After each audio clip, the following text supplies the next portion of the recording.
Assalamualaikum warahmatullahi wabarakatuh. Kami dari kelompok 3 ingin mempresentasikan komunitas makalah kami yang bertema dengan komunitas belajar dan motivasi peserta didik.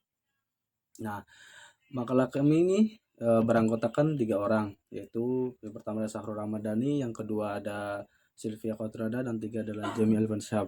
Nah, sebelum memasuki pembahasan, saya akan menerangkan sedikit tentang yang dimaksud dengan sub kami atau tema kami, yaitu dimana di sini sangat penting bagi sebuah bangsa itu pendidikan ya. Jadi pengaruh lingkungan belajar itu sangat sangat mendukung untuk menjadinya penting lingkungan yang memberikan dukungan sosial dan fasilitas yang memadai dapat memotivasi peserta didik untuk mencapai prestasi lebih tinggi. Jadi jadi suatu lembaga itu penting untuk mengadakan adanya komunitas belajar dalam sebuah lembaga, entah itu formal, non formal, dan eh, informal. Gimana kelanjutannya? Nanti kita akan masuk ke pembahasan yang akan dibawakan oleh pertama itu adalah teman saya Sylvia Kotrunanda. Silakan untuk Sylvia, kami persilakan. Nah, jadi perspektif kelas dalam komunitas belajar. Nah, dalam pandangan komunitas belajar itu, kelas bukan hanya sebagai ruang fisik maupun tempat pembelajaran. Nah, tetapi juga sebagai wadah dinamis yang mempertumbuhan dan mengembangkan peserta didik. Nah, sebagaimana dalam konsep kolaboratif, kelas itu menjadi tempat di mana interaktif antara peserta didik dapat berkembang mencapai lingkungan pembelajaran yang lebih luas daripada transfer pembelajaran bersama gitu. Dan dalam peran sebagai fasilitator pembelajaran juga, komunitas belajar bukan hanya tempat berbagi informasi, tetapi juga panggung di mana anggota terlibat dalam proses pembelajaran yang holistik. Mereka tidak hanya berkolaborasi dalam pertukaran ide, tetapi juga saling memberdayakan untuk mengatasi tantangan bersama dan tumbuh bersama.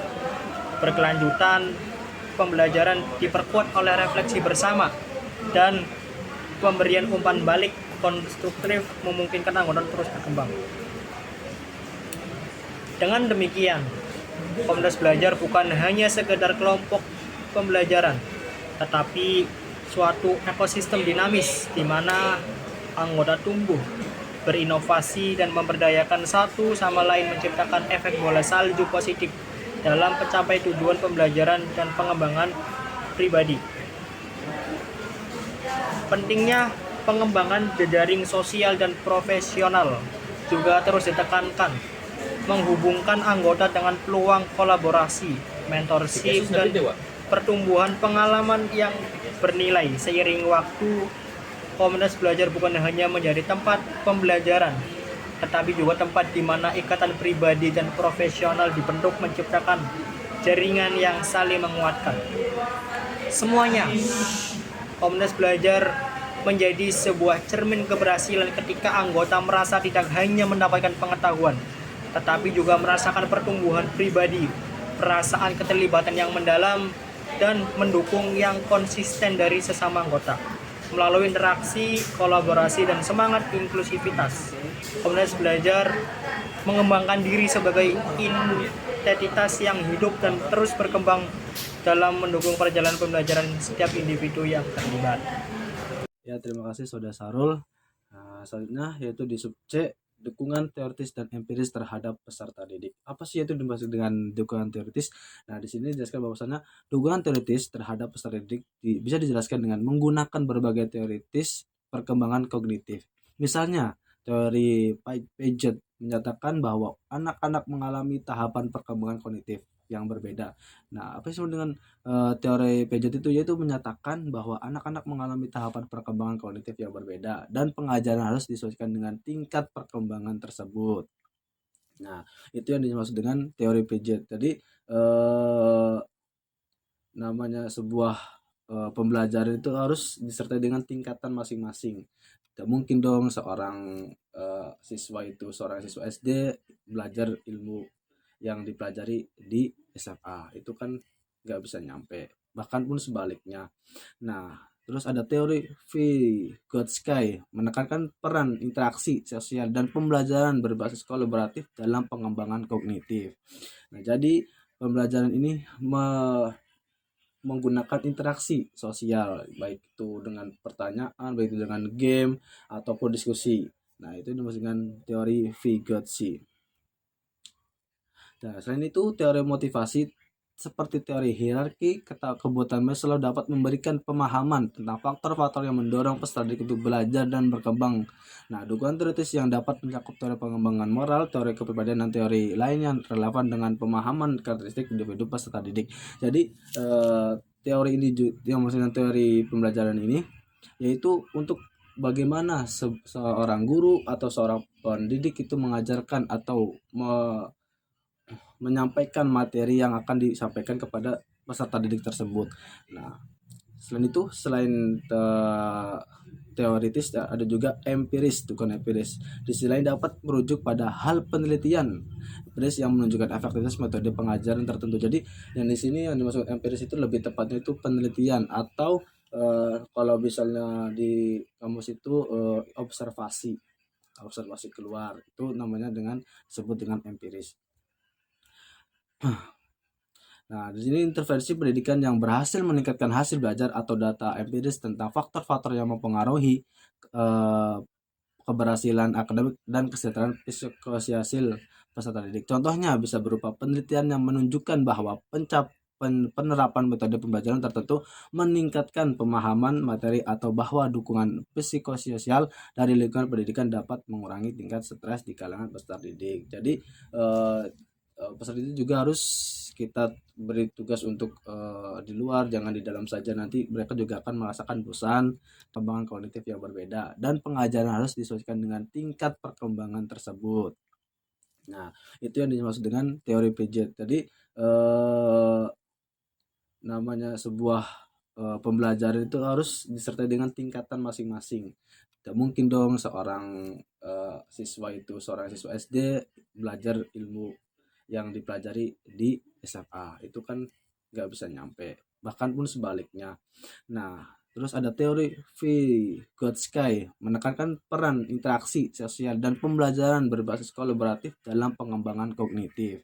Nah, jadi pembelajaran ini menggunakan interaksi sosial, baik itu dengan pertanyaan, baik itu dengan game ataupun diskusi. Nah, itu dimaksud dengan teori Vygotsky.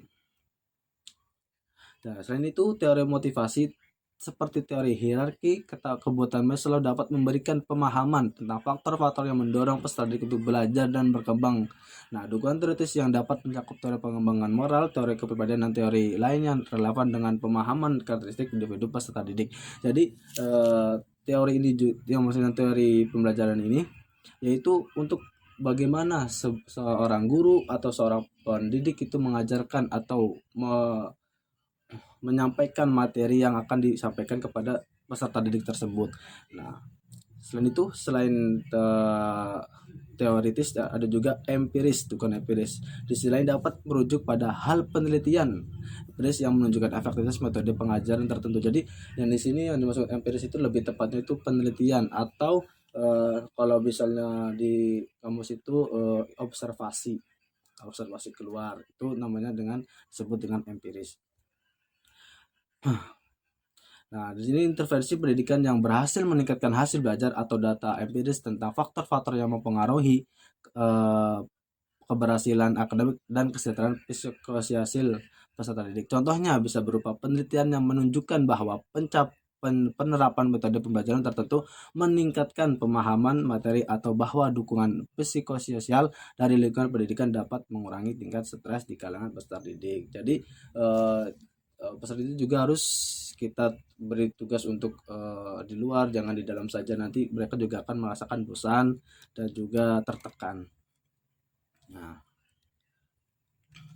ya itu saja.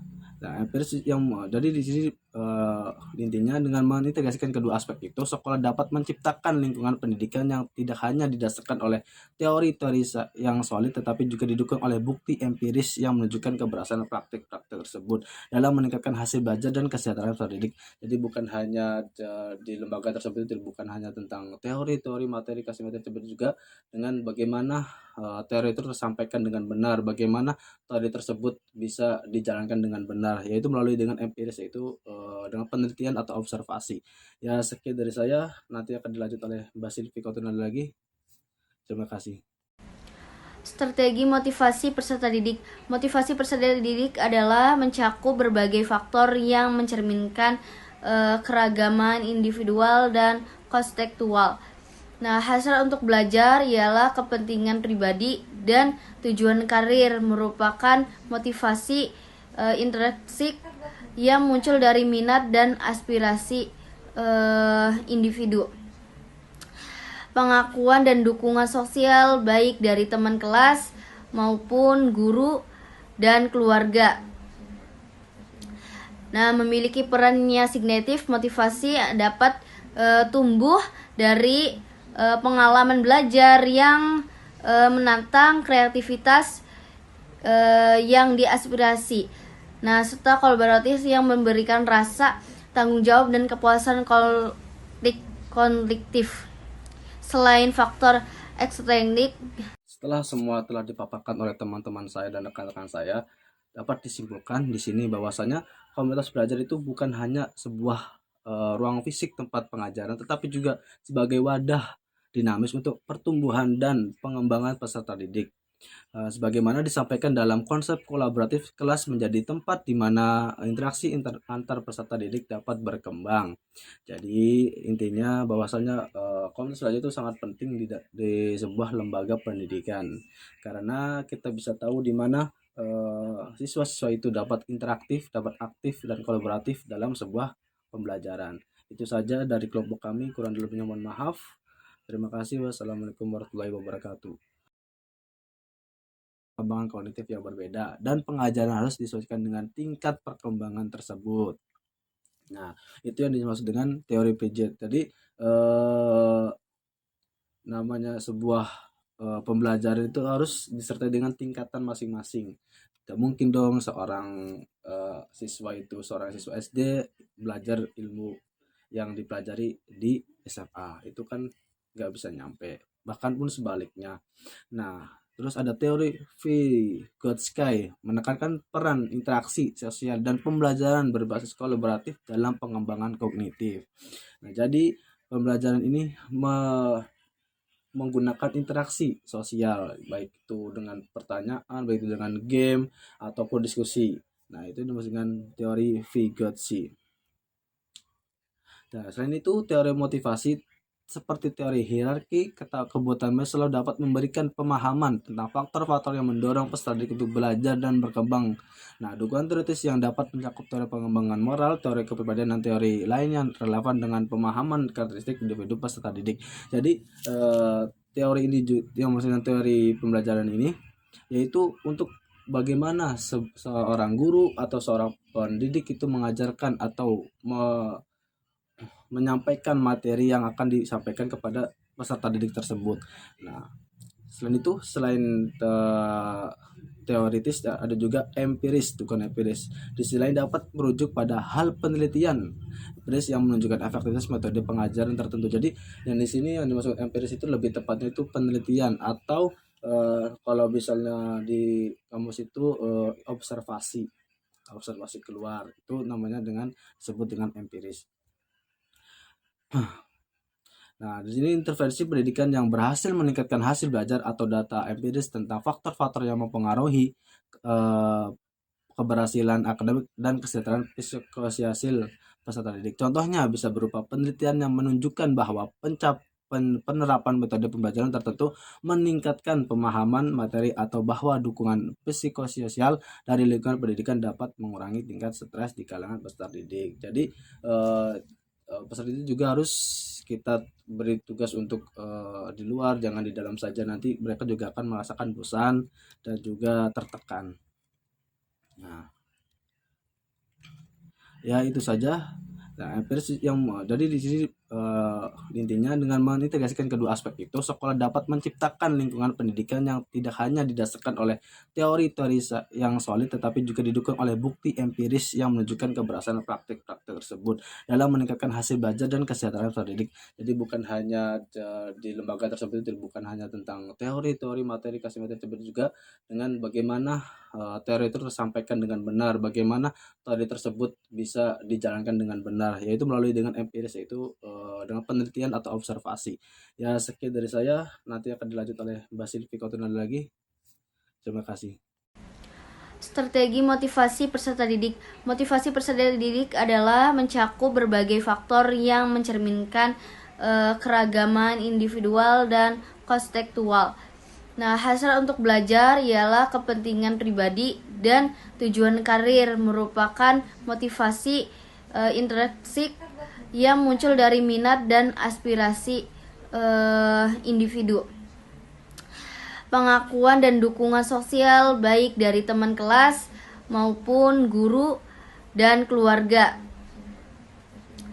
Nah, memiliki perannya signifikan. Motivasi dapat tumbuh dari pengalaman belajar yang menantang kreativitas yang diaspirasi.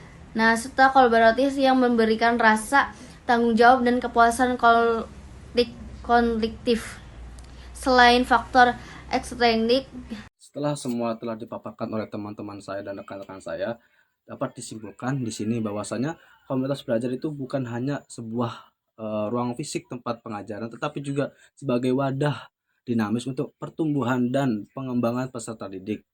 Sebagaimana disampaikan dalam konsep kolaboratif, kelas menjadi tempat di mana interaksi antar peserta didik dapat berkembang.